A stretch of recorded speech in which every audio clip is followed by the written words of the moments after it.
What's shaking? Hey, I'm Rick Jordan. Today, we're going all in. Today, we're going to be talking about a lot of sustainable excellence. When you get to that peak and how you continue to stay at that peak is going to be one of the things we're talking about, but even the journey to that. And I know that that's the thing, right? You always want to get there, but then you want to stay there because who cares if you're just a flash in the pan? What's the big deal if you're just a flash in the pan? My guest today is amazing, and you're going to want to share this out with 3 people. I'm asking you to share this out with 3 people because we don't promote, take sponsors, anything. We depend on you. I depend on you to be part of this army to bring a lot of truth to the world. Because today my guest has been, you ready for this? This is amazing. An NCAA basketball player, a Citadel cadet, a marketing executive, hospital administrator, undercover narcotics investigator, SWAT team hostage negotiator, along with a business owner, motivational speaker, and author, and most recently, a cancer warrior. He's the author of Sustainable Excellence, which is why we're talking about that today. 10 Principles to Living Your Uncommon and Extraordinary Life. Terry Tucker, welcome to the show. Thank you, Rick. I appreciate it. I'm looking forward to talking to you today. Man, I'm excited because with everything that you've done, and this is the theme, right? Sustainable excellence. Because there's no way that you can stay a good NCAA basketball player or a marketing executive or a SWAT team hostage negotiator unless you're always at that peak level.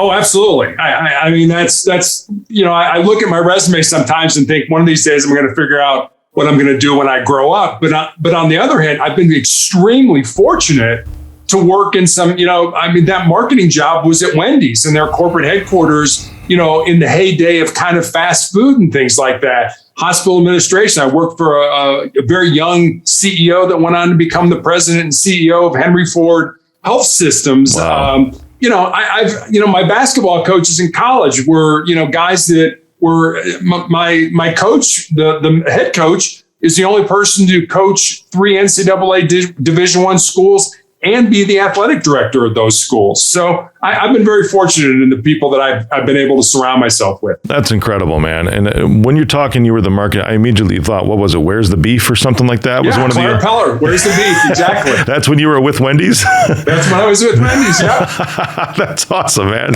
Oh my goodness. I remember those commercials, man, back when, watching TV was a thing.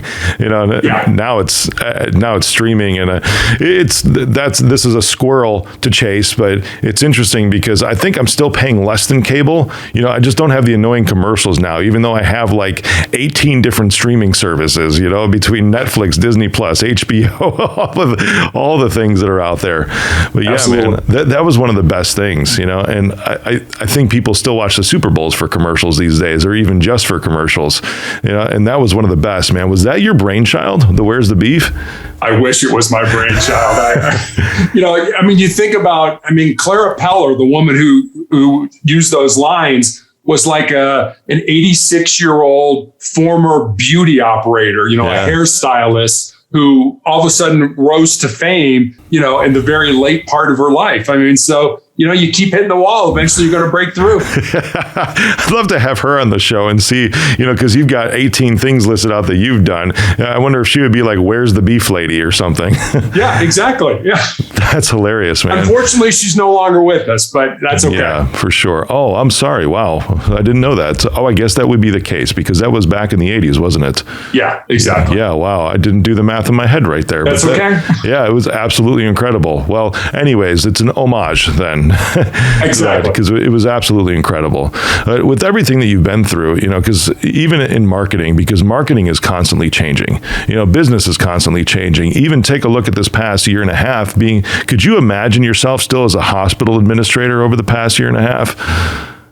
No, I really couldn't. And it's interesting to now be sort of on the other side of that, being a cancer patient and having spent, about 10 years of my career in hospital administration and a fairly large hospital. We were 5,000 employees, about 1,100 beds. So we were a large organization. And just all you were constantly having to innovate. What are we doing next? And, I remember the coach of Kentucky, whose name, Jim Calipari, who talks about, the health of a university, you can always tell by how many cranes there are, around the campus. The same thing, when I was in hospital administration, what are we building now? We're building a heart center. We're building a cancer center. We're updating our ER and things like that. So, it's constant innovation. If you don't, you're going to end up being left in the lurch. That's an interesting perspective. So if you're driving by a hospital, just like a college campus, you want to look to see if there's new construction. Exactly. Intriguing. What are they doing? What's the latest and greatest that they're doing? Wow, that's interesting. And I think about the hospital that's closest to me, and it's almost all the time that they're building something. I mean, they're a top 100 hospital or something like that across the U.S., but it's always a new wing, a new outlet building, something, a new surgery center, something like that. Yeah. That's incredible. So is that one of the keys to really kind of sustainable excellence, is constant innovation and always building something new? I think so. I mean, whether you're talking about an organization or whether you're talking about yourself, what are you doing to continue to move forward? I always go back to the Shawshank Redemption movie of, that great quote, get busy Tim living Robbins. or get busy dying. Yeah. If you're not growing, then you're dying. So you constantly have to keep moving forward. And so many people in life don't do that. They just get to a point in it, keeping with the movie vernacular here, Groundhog's Day, the same thing over and over. You get up the same day, same thing. Next day, same thing. Man, you're pulling out classics here, but now you're also inspiring me because, my twins are 14 and they haven't seen Shawshank Redemption yet. Yeah. And that I was probably, when did that movie come out? It was probably like, I'm 42. It was probably when I was 14, somewhere around that time. Yeah. Like early 90s, wasn't it? Yeah, I was going to say somewhere in the 90s. Yeah, it's a good time for them to watch it too with Tim Robbins and Morgan Freeman, man. That was there's a lot of life lessons in that when you look at it. There certainly is. And that's, I love that analogy of, if you're not growing, then you're dying, and you don't want to be dying. You want to be continually moving forward. For sure. Well, that's a stagnant area, isn't it, though, that you just think, well, I'm not doing anything new right now.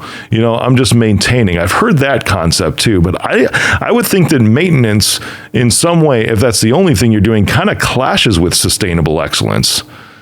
Yeah, it does. I mean, if you're just maintaining, if you think about our brains, our brains are hardwired to avoid pain and discomfort and to seek pleasure. So to the brain, the status quo is good. Don't mess with it. Don't leave it the way it is. Don't try anything new. But the only way we're going to grow, the only way we're going to get better is if we step outside that comfort zone. But as soon as you do that, your brain is going to start attacking you. I mean, Rick, it'd be like if you get up this morning and said, you know what, I think I'm going to go skydiving. The first thing, your brain would kick in and would be like, well, wait a minute, Rick. Hey, the parachute may not open, or the plane might crash, or all these kind of things that your brain will put into your mind to prevent you from doing that.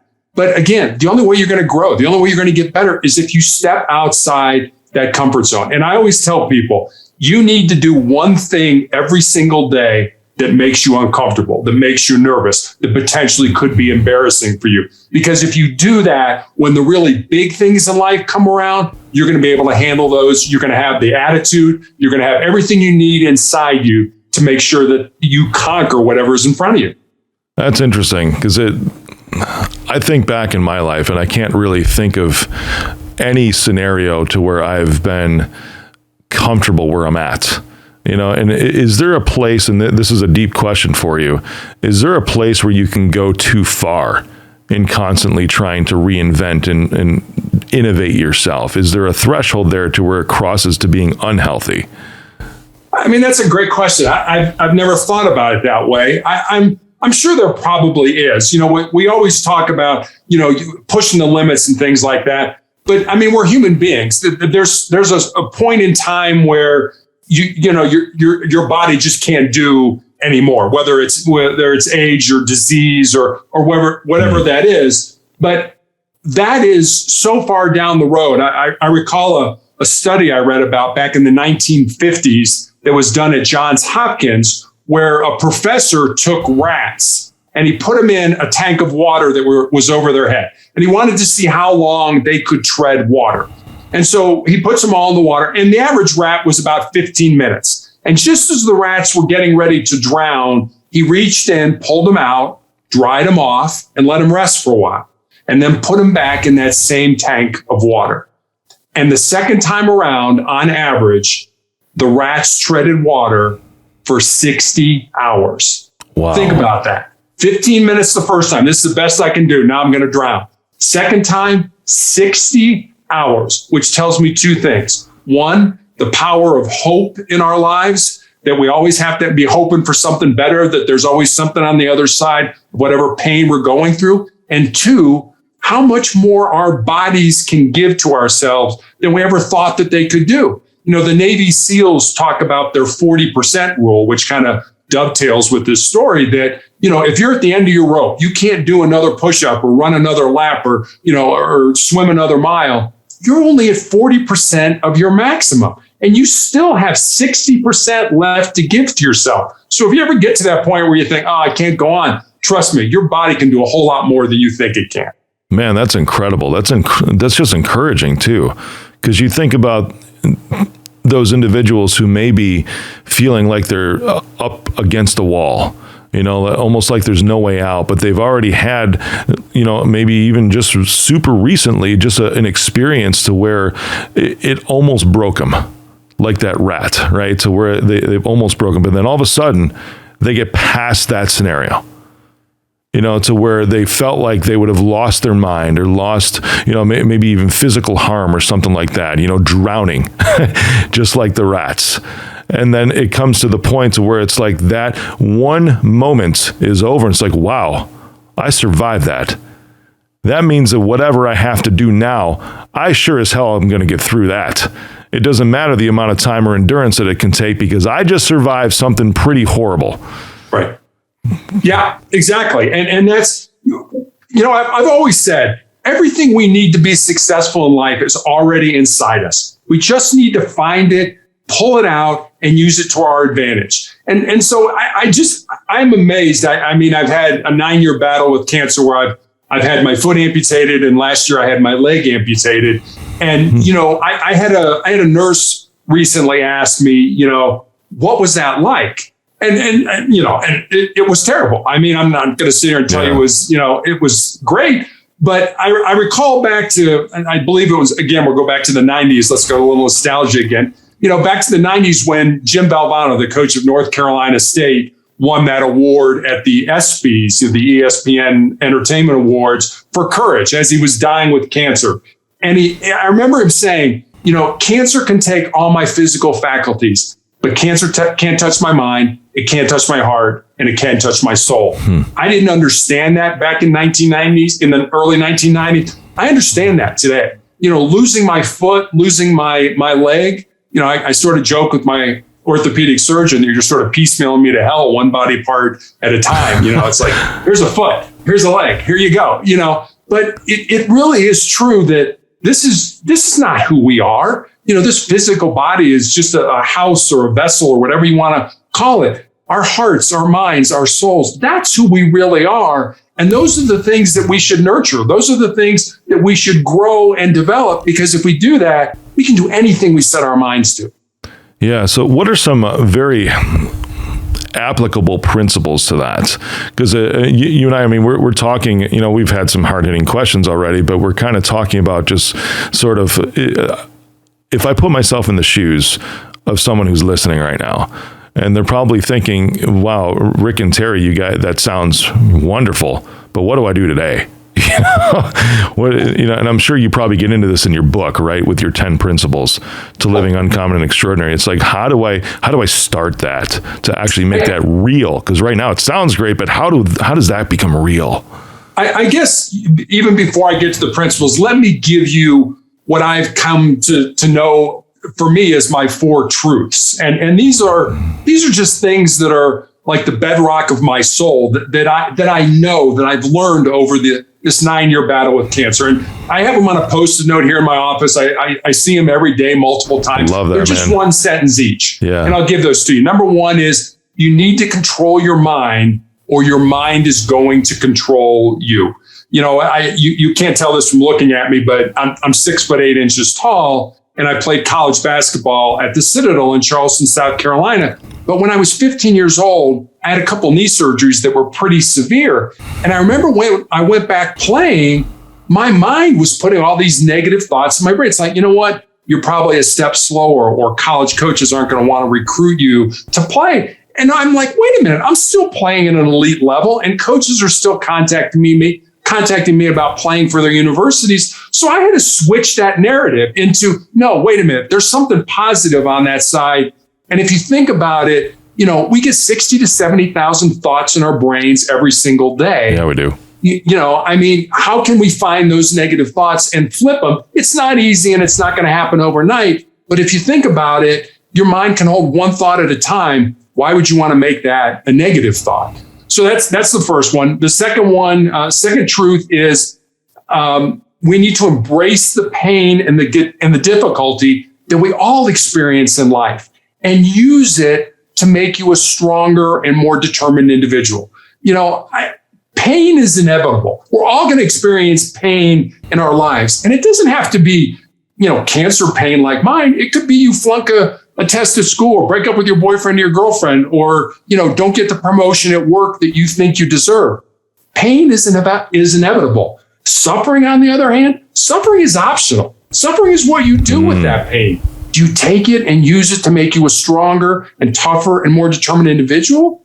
Or do you wallow in it and want people to feel sorry for you and feel sorry for yourself? Now, you're looking at me. There's no S on my chest. I don't have a cape. So, I'm a human being. I have bad days. I cry. I feel down. I feel depressed. I just choose not to stay that way. And I'm telling you right now, whether you choose or whether you decide to wallow in it, or whether you decide to use it to make you stronger, that's a choice that only you can make. The third truth is more of a legacy truth, and it's this: what you leave behind is what you weave in the hearts of other people.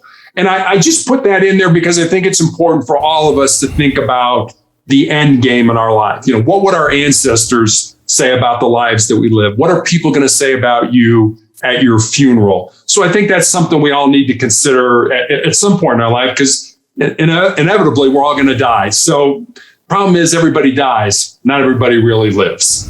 And then the fourth one is pretty self-explanatory. As long as you don't quit, you can never be defeated. And I know my pain is going to end someday. It may end through surgery, may end through medication. Quite frankly, it may end when I die. But if I quit, if I give up, if I give in to pain, pain will always be a part of my life. It's intriguing how these truths have to do with the cancer battle that you've had so far, that you're still fighting right now, because that isn't necessarily something that, it isn't something that you can control. It's just something that you have. And I'm thinking of the correlation between you don't have a choice as far as whether to have cancer or not, but you have the choice as far as how it affects you, how you embrace it, how you view it, what you decide to use it for, which is awesome, because you're on the show right now. There's so many out there that are in situations, man, to where they do have a choice to be in that situation or not. And I compare that. How do you look at that? Because you're sitting here, and dude, I commend you, because the truths you're just saying, I may have cancer, but mentally, emotionally, spiritually, I'm not going to let it beat me. I'm embracing it. It can't. Yeah. I just won't let it. And, I've got these, we talking about the book, and I've got these 10 principles. It's always great for me as an author, because when somebody reads the book, there's always one principle that kind of jumps out at them. This is the one that resonates with me. And the one that I like, the one that I sort of gravitate to, is this. And each principle is a chapter. And it's this: most people think with their fears and their insecurities instead of using their minds. I know I've done that in my life. I know I've wanted to do something, and it's like, ooh, this is a little scary, or what are people going to say about me? Or I may embarrass myself if I do that, and then I don't do it. But your mind is saying, no, you should do that. That's a good thing for you. That would be something positive that you can do and you should do. And I just, I think we all do that from time to time. And I always tell, when I talk to young people, I always say, if there's something in your heart, something in your soul that you should do, or that you want to do, and it scares you, go ahead and do it. Because at the end of your life, the things you're going to regret are not going to be the things you did. They're going to be the things you didn't do. And by then it's going to be too late to go back and do them. That's incredible, man. Because if I look at those that have a choice, and I'm curious on what you would have to say for those that have a choice to stay in their situation or change their situation, if it's a job, if it's a relationship, if it's a basketball scenario that they have or anything, a career choice, whatever.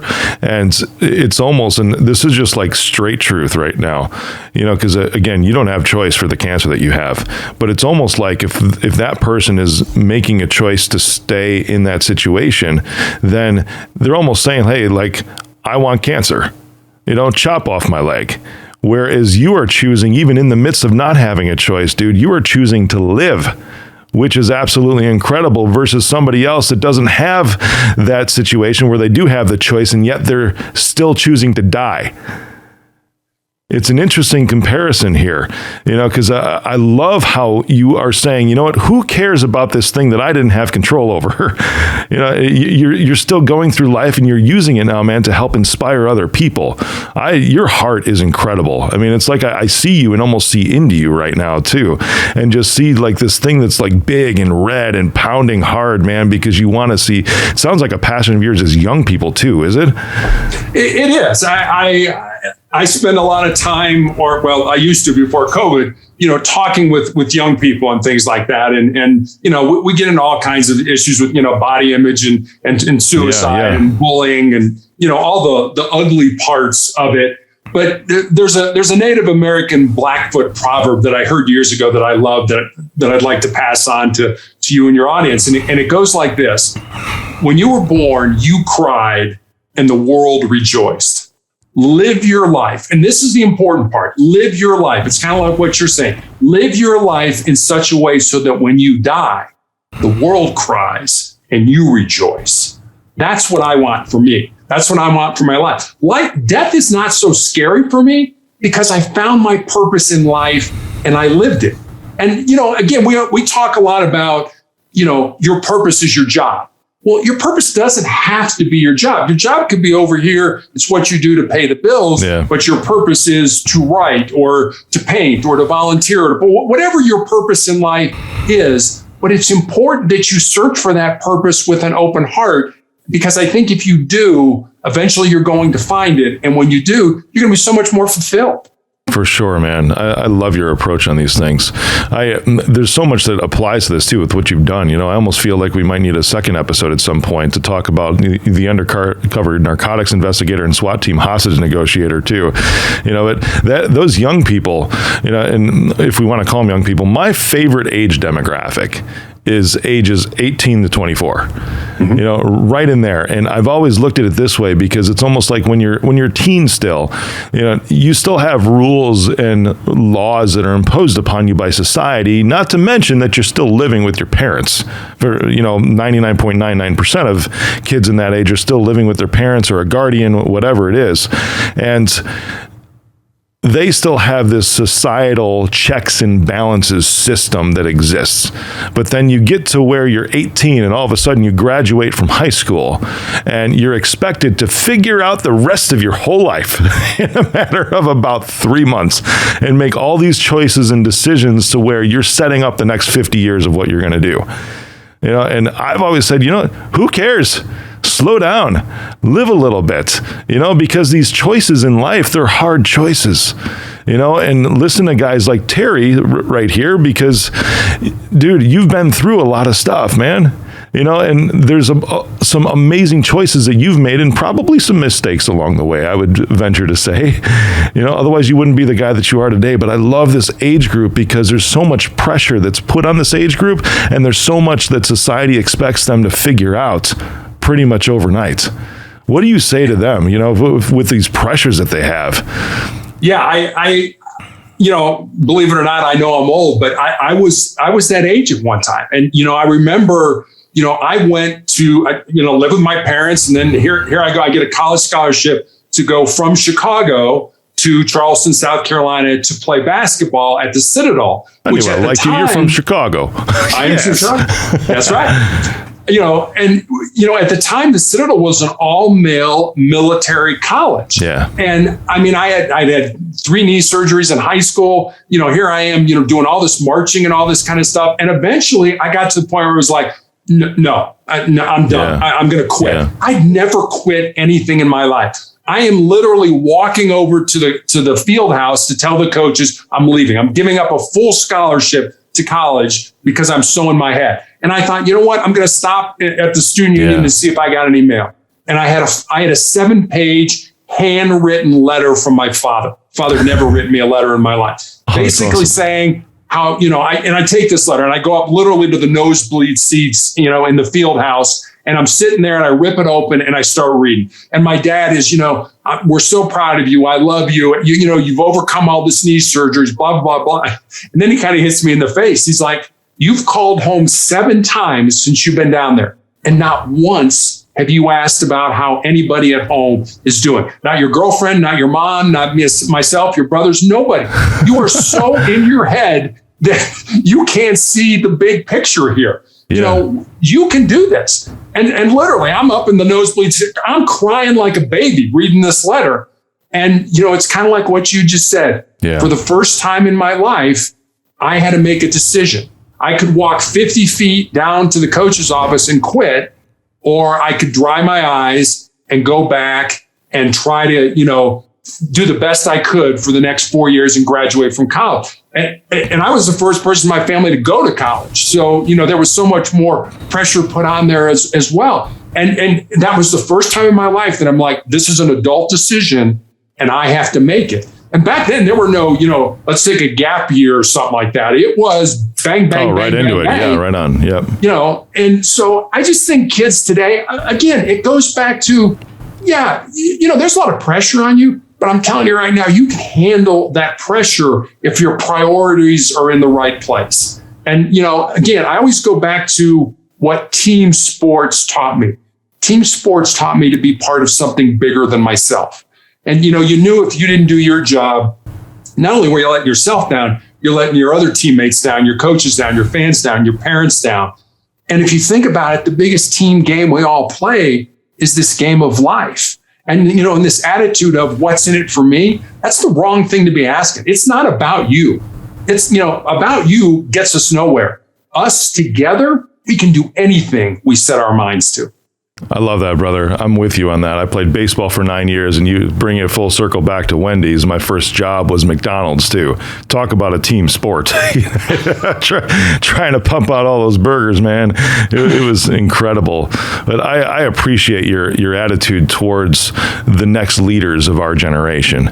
And that's how I always see them, and you're talking about you didn't have a gap year or anything when you went to college, you were the first one in your family, right? From what you said. Yeah. I was one of the first not to, so I had the opposite form of pressure, still pressure.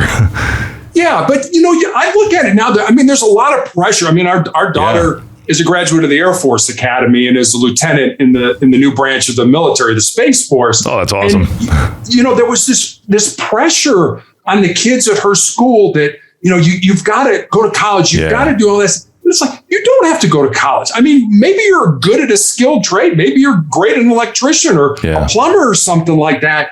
Don't think that your life is defined by, I've got to go to school. I've got to go to college. There are a lot of really, supposedly intelligent people that are incredibly ignorant, in life. And I'm sure we both, we've run into them all along. So, again, find out what your purpose in life is. Be open to that with your heart. If you do that, you're not going to go wrong. You're not going to be steered in the wrong way. Do what you feel is right for you. And if you're happy doing it, that very well may be your purpose. Awesome, man. As we pull this to a close, can you tell me a little bit about the type of cancer that you have?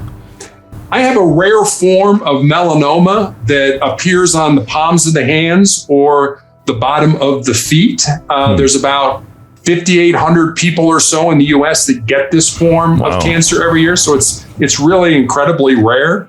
But it's one of those things where, a couple of summers ago, I ended up having genetic testing of all 88 genes that doctors either know for sure or suspect cause all different forms of cancer.